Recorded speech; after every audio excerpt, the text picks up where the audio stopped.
तो श्री सूत जी महाराज कहते हैं, हे शौनकादि ऋषियों बताइए। तो संतों ने पूछा, प्रभु एक बात बताओ, जो कथा हमें सुना रहे हैं कम से कम ये बताइए, इस कथा का निर्माण कैसे हुआ, ये कथा किसने लिखी, श्रीमद् भागवत कथा का निर्माण बताइए मुझे। ठीक है, और समझा करके कहा, एक बार की बात है, एक बार श्री वेद व्यास जी महाराज, वही वेद व्यास जी महाराज जिनको कृष्ण द्वैपायन कहा जाता है, ये महर्षि पाराशर और माता सत्यवती के बेटे थे। एक बार अपनी कुटिया में बैठे थे तो इन्होंने वेद पुराण शास्त्रों की रचना करी, इतने सारे ग्रंथों को लिखा, लेकिन उदास हैं, सोच रहे हैं कि मैंने इतने सारे ग्रंथों का निर्माण कर दिया फिर भी मन की उदासी दूर नहीं हुई, क्या करूं। उसी समय भगवान के परम भक्त नारद जी का वहां पदार्पण होता है, और व्यास मुनि की कुटिया में जब नारद जी का पदार्पण हुआ, नारद जी को बड़ा सुंदर आसन डाल करके बिठाया, नारद जी बैठ गए, और व्यास मुनि का जब उदास चेहरा देखा तो नारद पूछने लगे हैं, हे महर्षि एक बात बताओ, आप उदास क्यों हो, वजह क्या है। तो व्यास जी कहने लगे कि हे नारद जी, मैंने इतने सारे ग्रंथों का निर्माण किया, वेद पुराणों का निर्माण किया, शास्त्रों का निर्माण किया, लेकिन फिर भी मेरा मन ऐसा कहता है कि मैंने आज दिन तक कुछ किया ही नहीं। ऐसा लगता है कि कोई कमी है अंदर, कोई कमी मुझको हर समय महसूस होती रहती है। तो नारद जी ने कहा, हमें समझ में आ रहा है कि तुमको कमी महसूस क्यों होती है, तुमको ये क्यों नहीं लगता कि तुमने कुछ किया है। उसका कारण एक है कि तुमने इतने सारे वेदों का निर्माण किया, पुराणों का निर्माण किया, 5वां वेद महाभारत की रचना करी, लेकिन कन्हैया की लीलाओं का विस्तार से वर्णन किसी ग्रंथ में नहीं किया। किसी भी ग्रंथ में गोविंद की लीलाओं का अच्छे से वर्णन नहीं किया, थोड़ा बहुत किया है, हल्का फुल्का किया है। महाभारत में भी गोविंद की लीलाओं का विस्तार नहीं है, जो 5वां वेद कहा जाता है महाभारत ग्रंथ। तो नारद जी कहने लगे, उदाहरण दे के समझाने लगे कि जैसे हमारी माताएं बहनें भोजन बनाती हैं, जब सब्जी तैयार करते हैं, सब्जी तैयार करते समय हर मसाला डालो, उसमें हर मसाला एक से बढ़िया क्वालिटी वाला, एक नमक को छोड़ करके कितने भी वीआईपी मसाले डालो, सब्जी कैसी लगेगी। नमक के बिना किसी मतलब की नहीं है, चाहे कितनी बढ़िया करके बनाई हो। तो नारद बोले, सुनो, लोगों ने स्वाद बढ़ाने को और पीसियों पदार्थ बनाए हैं, पीसियों पदार्थ बनाए हैं, पर बिना नमक के सारे है स्वादहीन।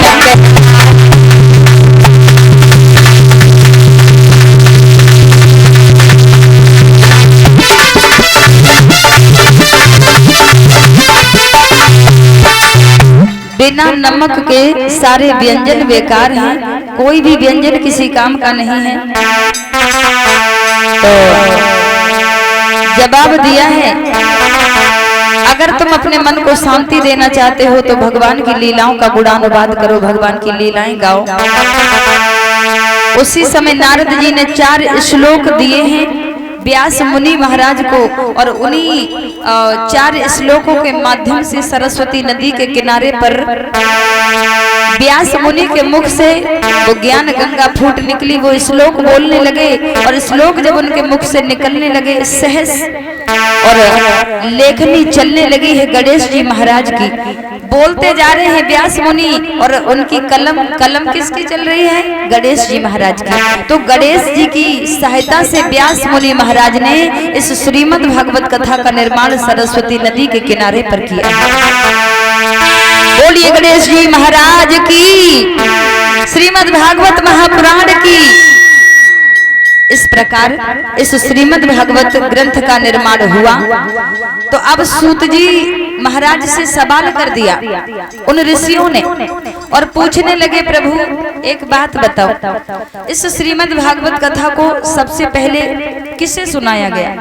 तो जवाब दिया, इस ग्रंथ का निर्माण करने के बाद व्यास मुनि महाराज ने इस कथा का ज्ञान सबसे पहले अपने पुत्र सुखदेव को दिया और उन्हीं सुखदेव जी मुनि महाराज ने इस कथा को राजा परीक्षित को सुनाया और वही कथा आज जन जन में हम सभी सुनते हैं। फिर सवाल किया, बोले इस कथा के जो वक्ता हैं सुखदेव जी मुनि महाराज, उनका जन्म कैसे हुआ? जरा उनके जन्म की कथा सुनाओ।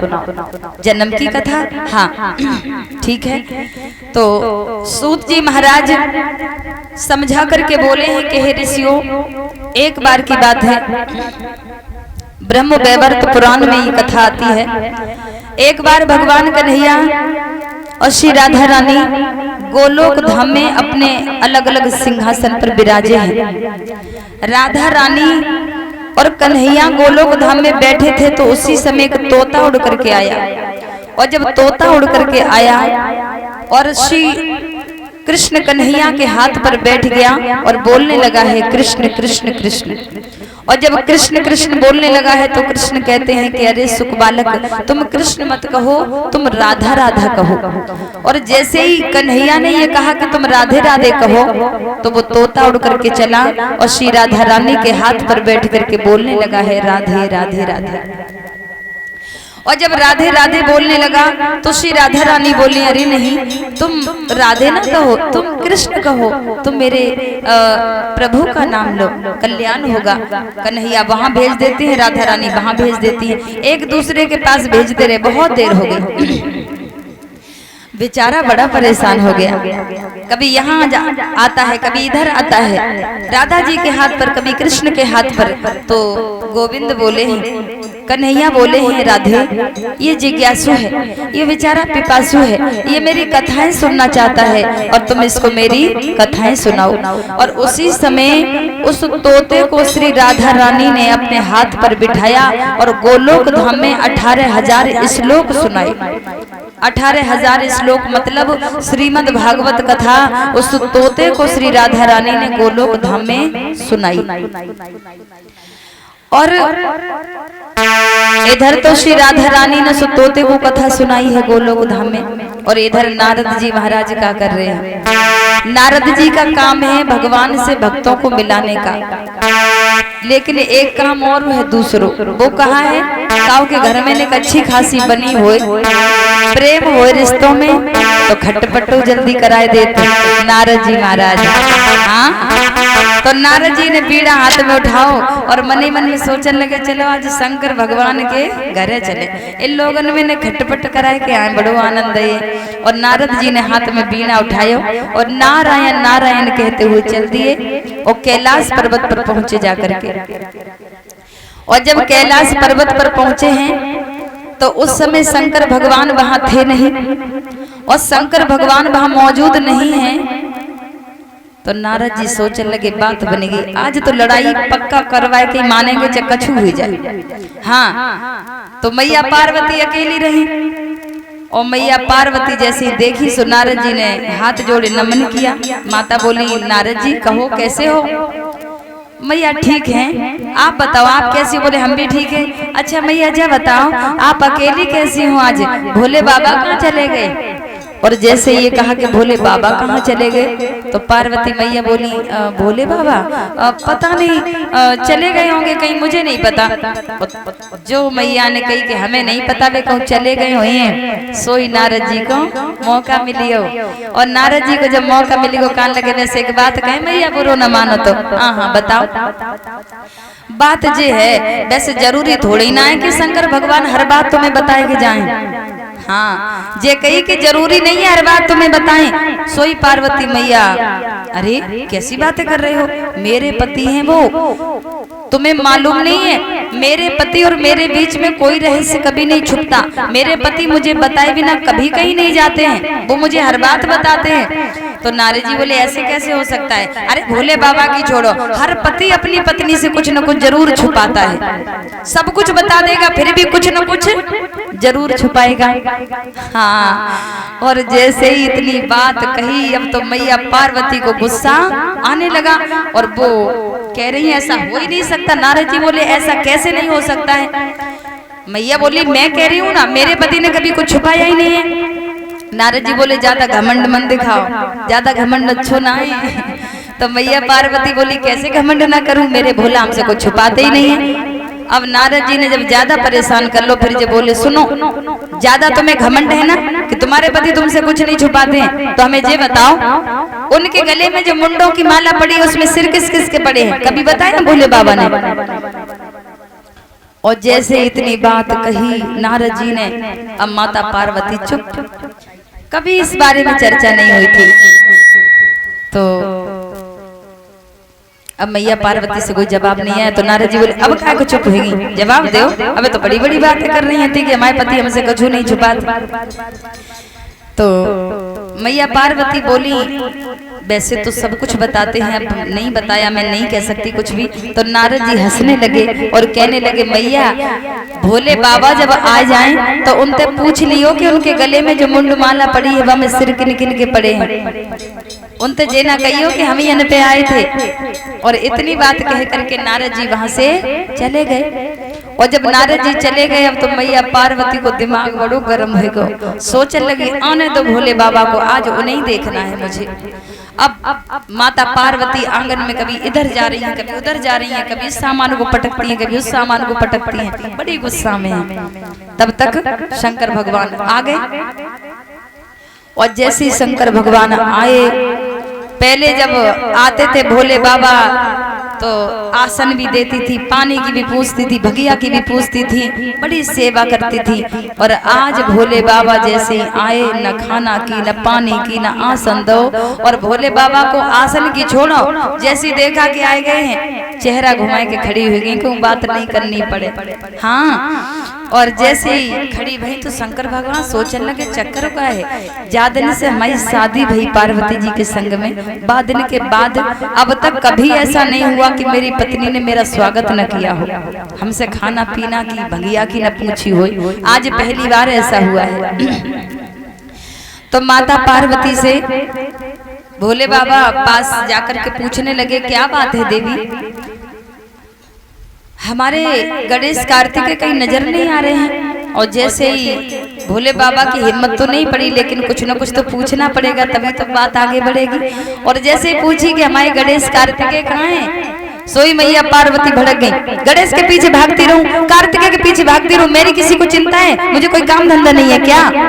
ओहो, शंकर भगवान अब तक तो सोच रहे थे कि शायद गुस्सा है, लेकिन अब पक्का पता चल गया कि ये नाराज है।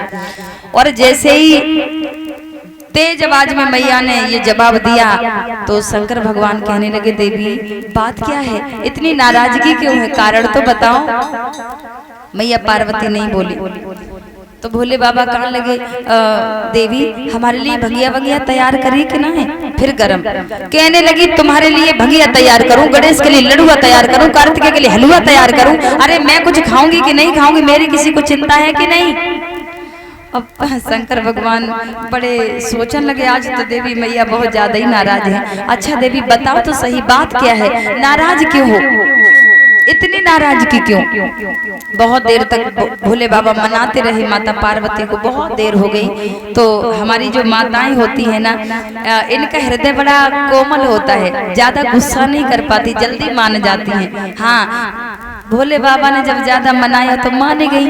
तो शंकर भगवान बोले बताओ ना बात क्या है, क्यों नाराज हो रही हो? तो मैया पार्वती कहने लगी एक बात बता भोले बाबा, आप हमें कितना प्रेम करते हो? शंकर भगवान कहने लगे जो कोई बात है, ये भी पूछने वाली बात है? अरे मैं पति हूँ तुम्हारा, हर पति अपनी पत्नी को बहुत प्रेम करता है, मैं भी करता हूँ। पार्वती बोली झूठ, आप हमें प्रेम नहीं करते। क्यों? ये कैसे कह सकती हो कि प्रेम नहीं करते? तो मैया पार्वती बोली, अगर आप हमें प्रेम करते भोले बाबा तो हमसे कोई बात नहीं छुपाते। शंकर भगवान कहने लगे, मैंने क्या छुपाया, मैं तो कभी कुछ नहीं छुपाता हूँ। तो मैया पार्वती बोली, सही कह रहे हो, कछु नहीं छुपाओ। बोले ना। तो मैया पार्वती बोली, तुम्हारे गले में जो मुंडों की माला पड़ी है, इसमें सिर किस किस के पड़े हैं, कभी बताया मुझे? ओ शंकर भगवान बोले, अच्छा तो ये बात है, हमारे गले में मुंड माला पड़ी है, इसमें सिर किसके हैं ये नहीं बताया, इसलिए नाराज हो? हाँ। तो शंकर भगवान हंसने लगे और कहने लगे, ठीक है, अब मुंड माला का रहस्य तो हम तुम्हें बता दिए, पहले हमें जब बताओ घर के घर नारद जी तो नहीं आए थे।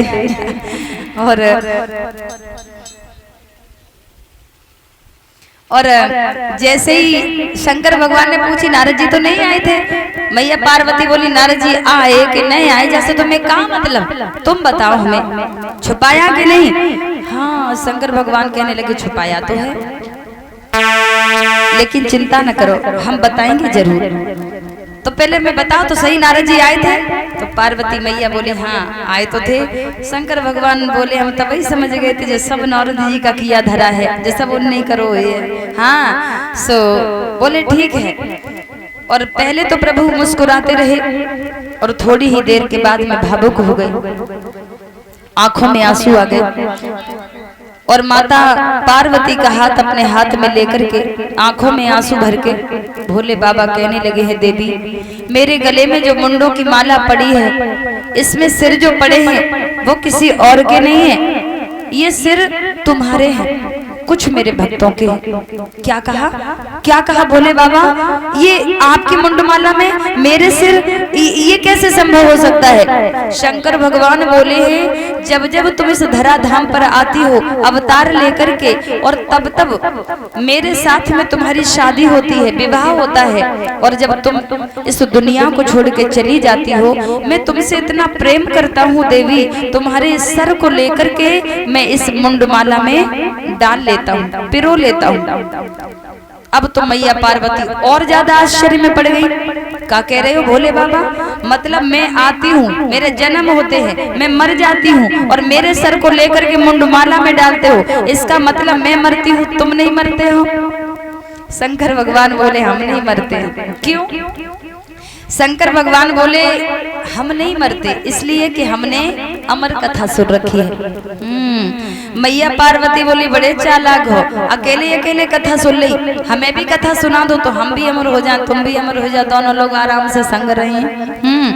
शंकर भगवान बोले, देवी बात ये है, ये कथा जो है ना, ये हर किसी के नसीब में नहीं है, ये कथा बड़े भाग्यवानों को मिलती है, हर कोई इस कथा को सुन नहीं सकता। तो मैया पार्वती बोली है, नहीं भोला, मैं तो कथा जरूर सुनूंगी, मुझे कथा सुनाओ, मुझे अमर कथा सुननी है। और जब पीछे पड़ गई हैं तो शंकर भगवान बोले, ठीक है देवी, हम तुम्हें अमर कथा जरूर सुनाएंगे। और देवी पार्वती को लेकर के चले हैं भोले बाबा और जाकर के अमरनाथ की गुफा में पहुंचे। और अमरनाथ में जब जाकर के पहुंचे, आज भी शंकर भगवान को मानने वाले भगवान शिव जी के भक्त अमरनाथ जाते हैं प्रभु का दर्शन करने के लिए। तो अमरनाथ जब जाकर के पहुंचे तो वहां देखा कोई भी नहीं है, न पशु न पक्षी न इंसान, बड़ा रमणीक वातावरण है अमरनाथ। जब पहुंच गए तो बड़ी शांति है, बड़ा अच्छा लग रहा है। तो पार्वती माता सामने बैठी है और एक आसन पर भोले बाबा, ऊंची सी शिला पड़ी थी, उस ऊंची सी शिला पर शंकर भगवान बैठ गए, चरणों में सामने माता पार्वती बैठ गई। और भोले बाबा माता पार्वती से बोले, देवी हम कथा सुनाने जा रहे हैं और तुम बीच बीच में होकरा भरती जाइयो, जिससे हमें लगे कि आप कथा सुन रही हो। मेरा क्या है, मैं तो कभी कभी नेत्र बंद कर लेंगे, कथा सुनाते रहेंगे और हमें पता कैसे लगे कि तुम कथा सुन रही हो। तो बीच बीच में होकरा भरते हुए चलना है। मैया बोली, ठीक है, हूँ स्वामी। अब शंकर भगवान ने कथा प्रारंभ कर दी। तभी तो कहा करते हैं, कमर सीधी करके बैठो करो माता बहनों भैया, जब कथा होती तो निदिया बहुत बढ़िया वाली आ जाती। हाँ, बहुत अच्छी वाली आती है। कमर सीधी करके बैठो, पूरी एकाग्रता से कथा को सुने। अब माता पार्वती बैठी गई, शंकर भगवान ने नेत्र बंद किए, कभी नेत्रों को खोल भी लेते हैं, कभी बंद भी कर लेते हैं, भाव में आकर के कथा का वाचन करते रहते हैं। और मैया पार्वती बीच बीच में होकरा भरती रहती है और कथा चलती रही। भागवत के 10वें स्कंद तक कथा पहुंची और भागवत के 10वें स्कंद में महाराज पंचाध्यायी की कथा जब हो रही थी तो उसमें रासलीला की जब कथा सुनाने लगे भोले बाबा, तो मैया पार्वती भी भावनाओं में बह गई और सोचने लगी कि मैं भी गोपियों में शामिल हो गई हूँ, मैं भी गोपियों में शामिल हो गई हूँ। और ये भावना जब उनके मन में आई तो उनकी समाधि लग गई।